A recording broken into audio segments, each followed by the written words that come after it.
नमस्कार दोस्तों, मैं अजय जैन आप सबका फिर से मेरे इस लिपित वास्तु चैनल में स्वागत करता हूं।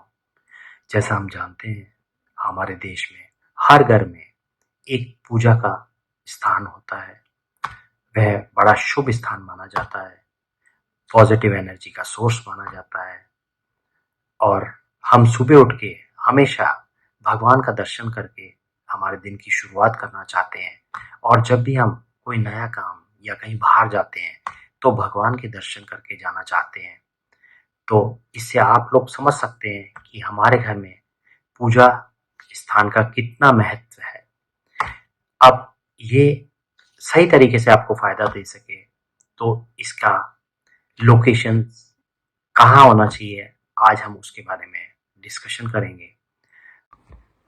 जैसा हम सभी लोग जानते हैं, नॉर्थ ईस्ट डायरेक्शन यानी कि ईशान्य कोण, यहाँ पे वास्तु पुरुष का सिर स्थित होता है और इस दिशा को जो प्लेनेट रिप्रेजेंट करते हैं वह है बृहस्पति देवता और जो भगवान है वह है शिव भगवान। तो इससे हम समझ सकते हैं कि यह दिशा कितनी शुभ है और कितनी हाई पॉजिटिव एनर्जी का प्लेस है। इसीलिए कभी भी हमें अगर हमारे घर में पूजा स्थान या छोटा सा मंदिर बनाना हो तो वह कभी भी ईशान्य कोण में ही बनाना चाहिए। अब हम मंदिर बनाते वक्त किन चीज़ों का हमें ध्यान रखना चाहिए उसके बारे में समझेंगे। अब हम इस चित्र के द्वारा समझेंगे कि पूजा रूम के लिए सबसे अच्छा स्थान कौन सा होता है। यह है ईशान्य कोण और इसके बाद दूसरी जो बेस्ट लोकेशन है वो है पूर्व दिशा और पश्चिम दिशा। अगर किसी कारणवश हम इन तीनों स्थानों पे मंदिर ना बना सकें तो हम जितना ये हाफ पोर्शन है उस स्थान पे कहीं पे भी मंदिर बना सकते हैं। लेकिन हमें खास ध्यान रखना चाहिए कि जहाँ ये जो second half portion red colour में दिखाया गया है यहाँ पे कहीं भी मंदिर नहीं बनाना चाहिए। अब हमें घर में मंदिर बनाते वक्त कुछ और इम्पोर्टेंट पॉइंट्स का ध्यान रखना चाहिए। जैसे यदि हमारा घर 2 या 3 फ्लोर का है तो हमें ग्राउंड फ्लोर पे ही मंदिर बनाना चाहिए, वहीं से अच्छे रिजल्ट्स मिलते हैं। और मंदिर में मूर्तियों का जो मुख होता है वह हमेशा पूर्व और पश्चिम दिशा की ओर ही होनी चाहिए। भगवान की मूर्तियां हमेशा दीवार से एटलीस्ट 1 इंच की दूरी पर स्थापित होनी चाहिए और मंदिर में जितनी भी भगवान की मूर्तियां हैं वह अच्छी कंडीशन में होनी चाहिए, कहीं से भी खंडित नहीं होनी चाहिए। पूजा रूम में दरवाजा और विंडोज हमेशा पूर्व और उत्तर दिशा में ही होनी चाहिए। मंदिर का जो दरवाजा होता है वह हमेशा 2 शटर वाला अच्छी क्वालिटी की वुड का होना चाहिए और मंदिर में जो वॉल का कलर होता है वह हल्का पीला और सफेद कलर हो तो वह अति शुभ माना जाता है। अब घर में पूजा रूम बनाते वक्त कुछ चीजें बिल्कुल वर्जित मानी जाती हैं, जैसे कि पूजा रूम को कभी भी घर के दक्षिण और दक्षिण पश्चिम दिशा में नहीं बनाना चाहिए।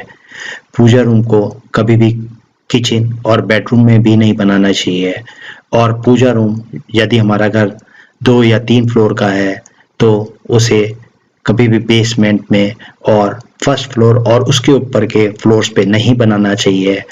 पूजा प्लेस कभी भी टॉयलेट और किचन के बाजू में भी नहीं बनाना चाहिए और पूजा रूम कभी भी स्टेयरकेस के नीचे नहीं बनानी चाहिए। जैसा हम सभी जानते हैं स्टेयरकेस पे हम ऊपर नीचे चढ़ते हैं और हमारे पैर हमेशा पूजा रूम के ऊपर आते हैं, वह अच्छा नहीं माना जाता है। और कभी भी मंदिर में किसी भी भगवान का फेस दक्षिण दिशा में नहीं होना चाहिए। पूजा रूम में हमें कभी भी कोई भी खंडित मूर्ति नहीं रखनी चाहिए।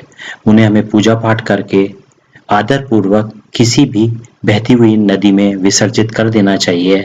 और पूजा रूम में कभी भी हमें अपने पूर्वजों की फोटो नहीं रखनी चाहिए और पूजा रूम में हमें रात के समय कभी भी सोना नहीं चाहिए और कभी भी पूजा रूम में डस्टबिन भी नहीं रखना चाहिए, इससे नेगेटिव एनर्जी उत्पन्न होती है। आज की मेरी टिप है, Never keep broken or damaged idols in the puja room. It may cause distraction in life. They should be disposed respectfully by immersing in flowing holy river water. जैसा पहले भी मैंने आपको बताया, कभी भी हमें पूजा रूम में खंडित मूर्तियां नहीं रखनी चाहिए।